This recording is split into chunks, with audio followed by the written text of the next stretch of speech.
Hey yo! My name is Justin, aka Shinky, and this is Shinky JRPGs. Sega consoles always seem to be forgotten and ignored behind the competition that is the juggernaut Nintendo. And even worse, Sega and its consoles aren't necessarily known for their breathtaking JRPGs. Some of the JRPGs that they do have are absolutely solid in their own right and have been forgotten in time. And there are so many that deserve remasters. Personally, I grew up playing Sega Genesis, games like Sonic the Hedgehog 2, Road Rash, NHL 93, and even Jurassic Park. So, whenever somebody mentions anticipated remasters, we hear about games like Breath of Fire 2, Final Fantasy VI, Dragon Quest III. But today, I want to talk about 10 JRPGs on Sega consoles that deserve modern day remasters. Just to clarify, I am talking about games that were initially released on consoles that Sega produced. So, the Sega Master System, Sega Genesis, Sega CD, Sega Saturn, and Sega Dreamcast. Not necessarily produced by Sega themselves. Before we get too much into the video, make sure you hit that like button and subscribe, especially if you enjoy JRPG reviews and top 10 lists. It may seem simple, but it really helps grow the channel. Anyways, pop your corn and ice your drink, and come along with me on an adventure while we talk about 10 Sega console JRPGs that absolutely deserve modern day remasters. Albert Odyssey, The Legend of Eldine, was released on the Sega Saturn on July 23, 1997, and published by Working Designs. I miss Working Designs. They had some of the most wonderful localizations of the 1990s, perhaps a little contradictory with its insertion of pop culture, hilariously bad voice acting, and random difficulty spikes, but all of their localizations were amazing. In researching for this video, I wasn't aware that this game is actually part of a trilogy. The Legend of Eldine is actually the third game in the series after the first two games got released on the Super Famicom. Albert Odyssey: The Legend of Eldine is your standard turn-based RPG, and it has some of the most brilliant writing in any game I've ever played. It's a very bright and very colorful RPG, with such a varied cast of characters. This game's art style definitely reminds me of the original Tales of Phantasia on the Super Famicom. Even the main character looks like Kless, but with a green headband instead of red. Anyways, if this game did get a remaster, I would love for the game to keep its translation. I know that probably won't happen because a lot of the jokes are very 90s and would not make much sense to people playing it now. However, someone like myself, who grew up in the 90s, would appreciate it. But if you didn't grow up then a lot of the jokes would probably sound out of place and go over your head. Another reason this game absolutely deserves a remaster is the load times are absolutely ridiculous, so that could definitely be improved. Oh well, I would love if this game got a remaster. Maybe a trilogy collection for good measure? The Shining Force series released from 1992 to 1997 on the Sega Genesis, Sega CD, and Sega Saturn. My goodness, I've heard of the Shining series and all the positivity behind them all, but I did not realize how huge this series actually is. It has so many original games, spin-offs, remasters, and remakes. In total, there are about 55 different releases for this series.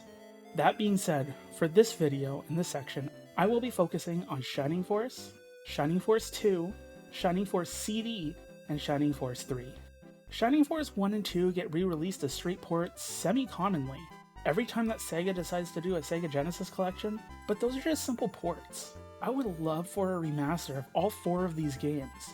Shining Force was probably one of the first popular strategy RPGs in North America. If I was to compare it to anything, it would be like a more fantasy-esque Fire Emblem game, but with regular JRPG town exploration, and best of all, no permadeath. That being said, the developers of Shining Force did not like Fire Emblem, so I guess it's more of an antithesis of Fire Emblem. There was a collection of Shining Force 1, 2, and CD planned for Android and iOS, but it was cancelled due to layoffs, delays, and just a lack of funding. It's a shame because these are games I've wanted to play for many, many years. Crusader of Senti, or Soleil in PAL regions, was released on the Sega Genesis in March of 1995, published by Atlas. Crusader of Senti has one of those cute and adorable chibi art styles and seems to play like a classic Zelda title. Visually, Crusader of Senti reminds me of the Wonder Boy series, except instead of being a side-scroller, it's a top-down hack and slash. Top-down hack and slash games are becoming more and more rare, and this one feels very charming and goofy-like. This game was so unique.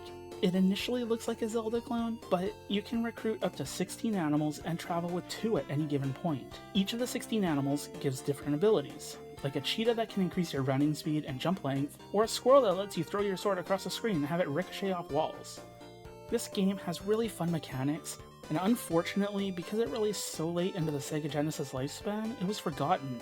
Crusader of Senti did recently get a release on Nintendo Switch Online's Sega Genesis service, but I feel it deserves a full-on remaster.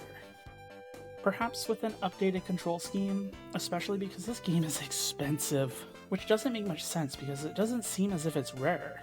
There are currently 22 listings on eBay for Crusader of Senti, ranging from $115 to $3,100, so playing the original release on Genesis is not a very affordable option. However, if we happen to get a new release, it might make it more available to the masses, and who knows, we could even get a series out of this. Shining Wisdom, released for the Sega Saturn on June 27, 1996. I mentioned Shining Force and its many spin-offs a bit earlier, and Shining Wisdom is just one of those many spin-offs. Shining Wisdom was originally supposed to be released on the Sega Genesis, but late in development it got reworked and released for the Sega Saturn. Shining Wisdom is an action RPG somewhat akin to Zelda. It focuses on solving puzzles and dungeons, and lacks any sort of ability increasing level up systems, instead relying on combining orbs and items for different types of attacks. This is another one of those games that is comically expensive and has no other way to play it outside of buying a Sega Saturn. Unfortunately, if you are looking to purchase this game, you can look to spend $300 or $400 just to add it to your collection. This game is actually canonical to the Shining Force series of games, taking place just a few years after Shining Force 2. Honestly, I would love if this series would get more love, because from what I've played, they're an absolute wonderful experience. What's a better way to relive these games other than by giving them remasters? And since I do love my Zelda-style top-down hack and slashes, this is a prime choice for a remaster. Skies of Arcadia, released on November 14, 2000 for the Sega Dreamcast. Skies of Arcadia is one of those very commonly requested remasters. Every time I see a top 10 request remasters list, Skies of Arcadia is on it 90% of the time. It sure doesn't help that Vice and Fina were in Valkyria Chronicles. Such a tease, Sega, such a tease. Now, I know Skies of Arcadia did get an expanded port on the GameCube, but that's not at all playable these days either, so I say we're due for another one. Skies of Arcadia was just one of those games that exuded adventure, and the gameplay was amazing. Yeah, it's a turn-based RPG, but you could change your element on a whim by the press of a button. And there are airship battles. Since you are quite literally an air pirate, there are times where you will run into another air pirate, and you will have a pirate ship battle. These are so much fun, and I haven't really seen anything similar to it in any other RPGs I've played in like the last 20 years. I'm sure Sega is well aware of the demand for Skies of Arcadia. It's just a matter of time of when we get it remastered. Sega, if you're at all listening, please bring us the remaster, and for the love of all that is holy, please also give us a fast forward option, because some of those animations get exhausting, especially during the airship fights. Magic Knight Rayearth, released on December 11th, 1998 for the Sega Saturn, and also published by Working Designs. Working Designs. Another great localization with an increased difficulty for no reason whatsoever. Working Designs gonna Working Designs, I guess. So Magic Knight Rayearth is a magical girl action RPG based on the anime of the same name. Character progression isn't handled via a level up system, but instead as you progress with the plot, you get stat increases and new spells. The only real exception to this is HP and MP increasing via items that you can find. This game is so charming, but unfortunately, since it's a Saturn exclusive, it's incredibly expensive. Are you seeing a pattern here? I feel the pain of anyone who makes it their life goal to obtain a full Sega Saturn collection. Since you play 3 characters, each with a distinct weapon, it's neat because you can instantly swap between the characters based on the situation. It really is a crime that so many of the Sega Saturn RPGs didn't even get looked at again, despite how amazing some of them are. Forgotten and lost to time. Magic Knight Ray Earth is one of those games. Let's see that remaster, Sega? Panzer Dragoon Saga, released May 5th, 1998 for the Sega Saturn. I'm just gonna jump into it. This game needs a remaster because it was released way too late in the Saturn lifespan after the Sony PlayStation and Nintendo 64 were already out and basically replaced the Sega Saturn. So, naturally, Panzer Dragoon Saga was dead on arrival. Panzer Dragoon was an amazing series. A rail shooter with dragons? Oh, sign me up. Add RPG elements and I'm in heaven. Even today, though, this game is relatively unknown. And if you want to play it, you know what I'm gonna say, don't you? Yes, it's expensive, and incredibly so. It's averaging about $2,000 on eBay. Unfortunately, this game can't get a remaster with ease. The source code of this game has been lost to time, so if we are ever going to get a remaster or a remake, it has to be recreated from the ground up. It's quite a shame and a tragedy, as this game is amazing and fun. Here's hoping that Sega can find a way to bring Panzer Dragoon Saga back from the dead and get us another release of this game, just so people don't have to dip into their life savings just to experience how brilliant this game actually is. Landstalker, released in 1993 for the Sega Genesis. Landstalker is one of those action RPGs that is unique solely because of its focus on puzzle solving and isometric view. When I first saw this game, it looked familiar, like I had seen it somewhere before. It turns out that this game was worked on by a lot of the same team that worked on Alundra. Landstalker, while good, does kind of need a remaster with some changes.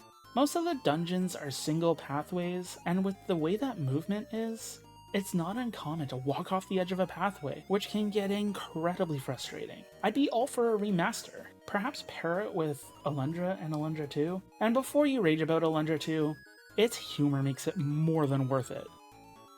This is easily a prime contender for a remaster. Has anyone else played Landstalker or even Alundra? Every time I bring up either of those games, people act like it doesn't even exist. Great games. Okay, I'm kind of cheating with this one.